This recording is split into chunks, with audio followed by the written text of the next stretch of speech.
Assalamualaikum warahmatullahi wabarakatuh. Yang terhormat kepada Bapak Rahmat Naim selaku guru pembimbing mata pelajaran pendidikan agama Islam di SMA Negeri 2 Temanggung. Dan tak lupa kepada teman-teman semua yang saya banggakan. Pertama-tama, marilah kita panjatkan puja dan puji syukur kehadirat Allah SWT yang telah memberikan kita nikmat, sehingga pada kesempatan kali ini kita dapat beraktivitas dengan sehat walafiat dan juga lancar tanpa suatu halangan apapun.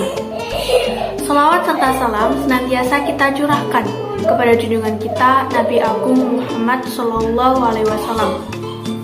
Sebelumnya, perkenalkan nama saya Deli Atlanika Putri dengan nomor presensi 09 dari kelas 11C. Pada kesempatan yang berbahagia ini, perkenalkan saya untuk berbagi materi dakwah yang bertemakan kisah inspirasi dari sahabat Nabi di masa remajanya. Sedikit mengulas saja bahwa masa remaja merupakan masa transisi di mana seorang anak-anak akan bertransisi dari masa kanak-kanak menuju masa dewasa. Nah, pada masa ini mereka semua akan lebih dikenalkan dengan situasi dan kondisi baik di lingkungan keluarga, sekolah, ataupun masyarakat. Di fase ini juga mereka akan dihadapkan oleh berbagai macam permasalahan-permasalahan yang ada. Nah, dari situ mereka juga akan memilih atau menentukan bagaimana atau dengan problem solving yang seperti apa mereka menyelesaikan masalah-masalah yang ada di lingkungan tersebut.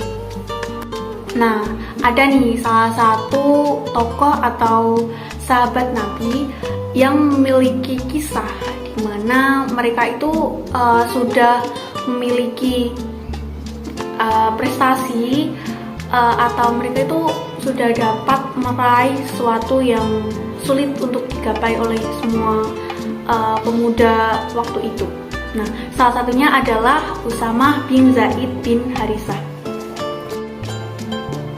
Usamah bin Zaid bin Harisah merupakan salah satu pemuda yang waktu itu pernah diasuh oleh Rasulullah SAW. Nah, dan ketika beliau berumur 17 tahun, beliau itu ditunjuk oleh Nabi Muhammad untuk menjadi pemimpin pasukan yang bertujuan untuk menumpaskan seluruh pasukan Nabi palsu di perbatasan Syam. Nah, oleh karena itu muncullah perselisihan di antara para sahabat Nabi. Nah, disitulah muncul sebuah permasalahan. Kenapa yang menjadi pemimpin adalah Usamah bin Zaid? Kenapa tidak yang lainnya? Mungkin sahabat Nabi yang lainnya yang lebih berpengalaman menjadi pemimpin dari suatu pasukan perang.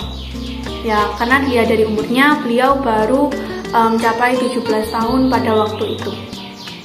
Nah, ketika mendapatkan kabar tersebut dari Umar, Nabi Muhammad SAW marah dan kemudian beliau ini mengumpulkan para sahabat Nabi dan memulai diskusinya. Beliau itu menjelaskan kenapa beliau memilih Usamah bin Zaid. Ya, karena beliau itu dekat dengan ayahnya. Nah, di mana beliau itu tahu bagaimana kemampuan atau mungkin kompetensi untuk menjadi seorang pemimpin pasukan. Nah, begitu pula dengan anaknya. Jadi beliau itu sudah mengetahui seluk-beluk bagaimana Usamah bin Zaid itu mampu memegang peran sebagai pemimpin pasukan. Dan akhirnya berkat penjelasan dari Nabi Muhammad SAW, para sahabat Nabi pun luluh dan menerima bahwa yang akan menjadi pemimpin dari pasukan tersebut adalah Usamah bin Zaid bin Harisah. Nah, pada waktu itu beliau itu memenangkan perang sehingga mereka menumpaskan seluruh pasukan dari Nabi palsu di perbatasan Syam tanpa adanya mengorbankan nyawa dari pasukan Islam pada waktu itu. Nah, beliau itu memenangkan peran tersebut sehingga beliau itu akhirnya itu disegani oleh para sahabat Nabi tersebut. Nah, dengan kemenangan yang diraihnya, sehingga pada waktu itu Usamah bin Zaid itu sudah tidak dipandang rendah oleh para sahabat Nabi lainnya. Nah, sehingga beliau ini lebih disegani lah secara tersiratnya itu seperti itu. Nah, adapun dalil yang menjelaskan tentang remaja adalah di Quran surat Al-Kahfi ayat 13 yang berbunyi, A'udzu billahi minasy syaithanir rajim. Bismillahirrahmanirrahim. Nahnu naqussu 'alaika naba'ahum bil haqq. Innahum fityatun amanu bi rabbihim wa zidnahum huda. Yang artinya, sesungguhnya mereka adalah pemuda-pemuda yang beriman kepada Tuhan mereka, dan kami tambah pula petunjuk untuk mereka. Quran Surat Al-Kahfi ayat 13. Dalil tersebut menjelaskan bahwa pemuda-pemuda yang beriman kepada Allah SWT, maka Allah akan memberikan kepada mereka petunjuk agar senantiasa berada di jalan yang diridhoinya.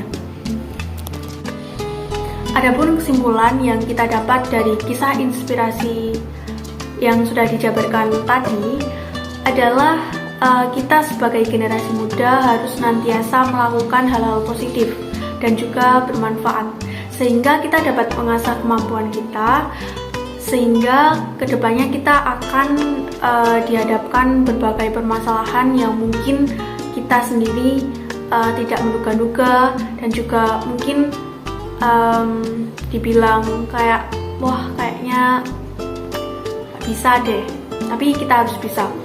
Nah, maka dari itu kita harus selalu terus mengasah kemampuan kita, sehingga kita dapat memberikan kontribusi yang besar bagi lingkungan sekitar.